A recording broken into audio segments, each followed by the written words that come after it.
"Adanna, my dear, study hard," her mother said, holding her hands. "Make us proud and remember why you were there." "I will, Mama," Adanna promised. She hugged her parents tightly before boarding the bus to the university. In a bustling town in Nigeria, there was a young girl named Adanna. She was bright and full of dreams.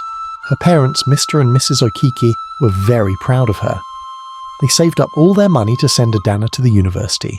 They wanted her to have a bright future, to become a doctor or an engineer and make the family proud. Adanna arrived at the university. She was excited. Everything was new and full of possibilities.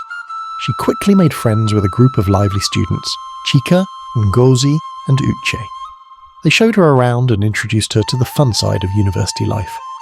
"Adanna, come with us to the club tonight," Chika invited one evening. "It's fun, and you need to relax after all those lectures." At first, Adanna was hesitant. She remembered her parents' words and her promise to study hard. But her new friends were so convincing and she didn't want to be left out. "Okay, I'll come," Adanna finally agreed. The club was unlike anything Adanna had ever seen. It was filled with music, lights and laughter. Adanna danced and laughed with her friends, forgetting all about her studies and her parents' advice. "This is so much fun," Adanna shouted over the loud music. Chika smiled. "See? I told you. You can't just study all the time." Soon, going to the club became a regular part of Adanna's life. She enjoyed the parties, the music, and the feeling of being free. But slowly her studies began to suffer. She missed classes, failed tests, and spent more time thinking about the next party than her books. One night, after a big party, Adanna and her friends were driving home. It was late and they were all tired. Uche, who was driving, was speeding down the dark road. Adanna, sitting in the back seat, closed her eyes for a moment. "Slow down, Uche," Ngozi warned. "It's dangerous." But Uche laughed. "Don't worry, I got this." Suddenly there was a loud crash. The car spun out of control and everything went dark. When Adanna opened her eyes, she was no longer in the car. She looked around and saw that she was standing by the side of a road, but it was very quiet. She felt light, like she was floating. She looked down and saw her own body lying still on the ground. "No, no, no," Adanna cried. "This can't be happening." She tried to touch her friends, but her hands went right through them. She was a spirit now, and she didn't know what to do. Adanna started to wander, feeling lost and scared. For days she wandered through towns and forests, unsure of where to go or what to do. She couldn't rest, couldn't eat, and she felt so alone. One day she reached a small village surrounded by trees. There was a beautiful stream that ran through that village. It was peaceful, and for the first time, Adanna felt a bit of calm. Adanna started to spend her nights by the stream. It was a quiet place, and she liked to watch the water flow. Sometimes she would hear the villagers talking or laughing, and it made her feel less lonely. One early morning, just as the sun was rising, Adanna saw a man walking towards the stream. He was carrying a large gourd and looked very strong. He was a palm wine tapper, and his name was Ifeanyi. He came to the stream every morning to fill his gourd with fresh palm wine. As Ifeanyi filled his gourd, he noticed something unusual. There was a soft glow near the stream, and when he looked closely, he saw Adanna. At first he was scared, but then he saw the sadness in her eyes. "Who are you?" Ifeanyi asked gently. Adanna was surprised. No one had spoken to her since the accident. "I'm Adanna," she said softly. I'm lost." Ifeanyi felt sorry for her. "Why are you here, Adanna?" Adanna panicked. She couldn't tell him the truth about being a ghost, so she lied. "I got separated from my family. I've been wandering, looking for a place to stay." Ifeanyi believed her. "You don't have to be alone. You can stay here by the stream. It's a peaceful place."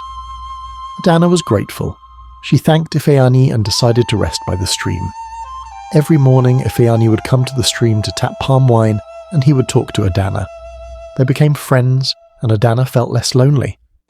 She would listen to Ifeanyi's stories about his life in the village, and he would listen to her stories about her family and her dreams.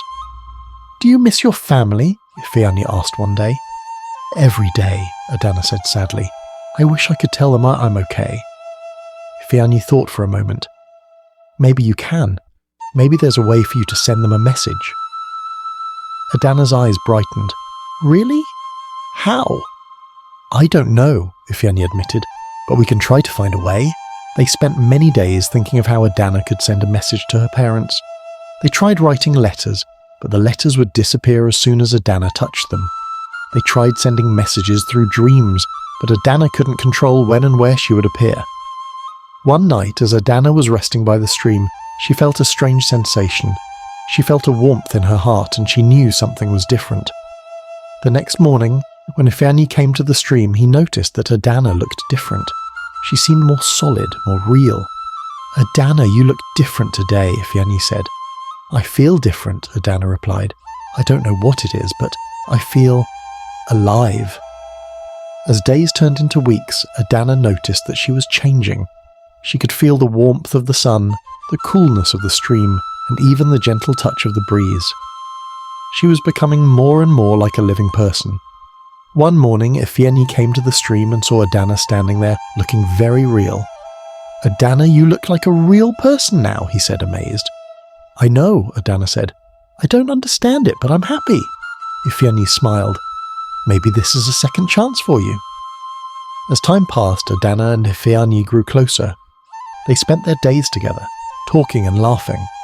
Adanna felt alive again, and she was happy to have Ifeanyi by her side.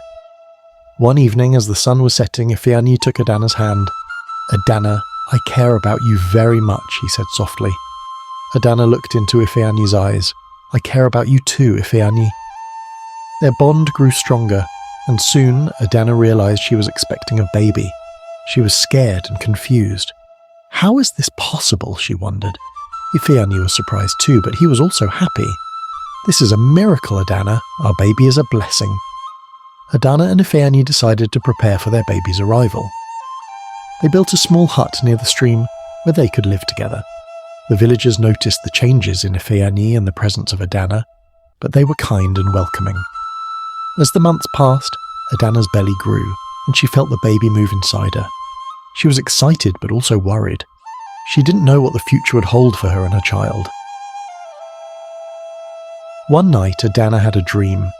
She saw her parents, Mr. and Mrs. Okeke, sitting by the stream looking sad. "We miss you, Adanna," her mother said. "We hope you are safe." Adanna woke up with tears in her eyes. "I wish I could see my parents again," she said to Ifeanyi. "We will find a way," Ifeanyi promised. The day finally came for Adanna to give birth. It was a difficult day, but Ifeanyi was by her side, holding her hand and comforting her. The villagers helped too, bringing herbs and warm blankets. After many hours, Adanna gave birth to a beautiful baby girl. She held her baby in her arms and smiled. "She's so beautiful," Adanna whispered. Ifeanyi looked at his daughter with tears in his eyes. "She is a miracle," he said. They named their baby girl Chiamaka, which means God is beautiful. Chiamaka brought joy to everyone in the village, and she was a happy baby, always smiling and giggling. As Chiamaka grew, Adanna and Ifeanyi taught her about the stream, the village, and the importance of family. Adanna often thought about her parents and wished they could see their granddaughter. One day, as Adanna was sitting by the stream with Chiamaka, she felt a deep sense of peace. She looked at her daughter and smiled. "You're my miracle, Chiamaka," she whispered. The next morning, Ifeanyi woke up to find Adanna missing. He searched around the hut and by the stream, calling out her name, but there was no response. Panic started to rise in his chest. Just as he was about to go to the village to ask for help, he noticed a small piece of paper on the table. It was a note from Adanna. "Dear Ifeanyi, I have to go. Please take Chiamaka to my village. You will find my parents there. They need to know what happened to me. The village is called Umuahia. Ask for the Okeke family. They will help you. With all my love." Adanna. Ifeanyi was confused and worried, but he knew he had to do as Adanna asked. He packed a few things and set off with Chiamaka. The journey to Umuahia was long, but Ifeanyi was determined. He had to find answers. As they travelled, Ifeanyi told Chiamaka stories about her mother. "Your mother is a very special person, Chiamaka. She loves you very much." "I miss Mama," Chiamaka said, her big eyes filled with curiosity. "We will find her, I promise," Ifeanyi said, though he felt a growing unease in his heart. When they finally reached Umuahia, Ifeanyi asked around for the Okeke family. The villagers directed him to a small, neat house at the edge of the village. With Chiamaka in his arms, Ifeanyi walked up to the door and knocked. A woman opened the door. Her eyes widened in shock as she saw Ifeanyi and Chiamaka. "Who are you?" she asked, her voice trembling.